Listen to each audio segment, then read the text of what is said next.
चलो बच्चों, चलिए प्रश्न को देखते हैं। प्रश्न दिया है, स्वर नली स्थित होती है। हमारे पास विकल्प दिए हुए हैं। विकल्प अ श्वसनिकाओं में, विकल्प अ श्वास नली में, विकल्प स ध्वनि यंत्र में, विकल्प द कूपिका में। इस प्रश्न की मुख्य अवधारणा है मुख्य अवधारणा है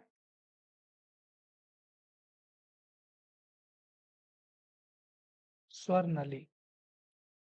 स्वर नली से स्वर नली जिसका कार्य होता है स्वर उत्पन्न करना। स्वर उत्पन्न करना, ये क्या करती है? वायु को लेकर और विभिन्न प्रकार के क्या करती है? स्वर को उत्पन्न करने में सहायता प्रदान करती है।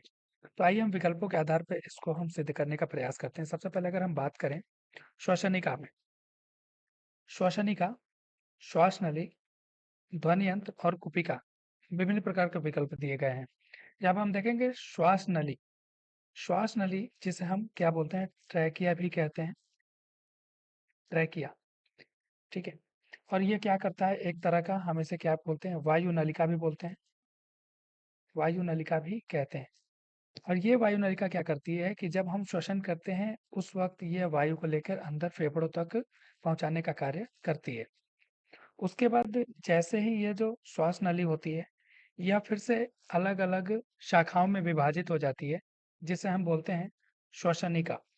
श्वसनिका, इसलिए ये दोनों विकल्प तो गलत हो गए, क्योंकि श्वास नली का ही छोटा रूप होता है श्वसनिका। अब हम बात करेंगे अगले दो विकल्पों के बारे में, कूपिका और ध्वनि यंत्रों में। तो कूपिका के बारे में अगर हम बात करें तो यह फेफड़ों की सबसे छोटी इकाई होती है, सबसे छोटी इकाई होती है, सबसे छोटी इकाई होती है। इसलिए हमारा सही उत्तर क्या हो जाएगा?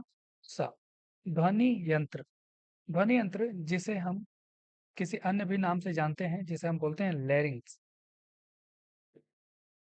लैरिंक्स, ध्वनि यंत्र जिसे हम क्या कहते हैं?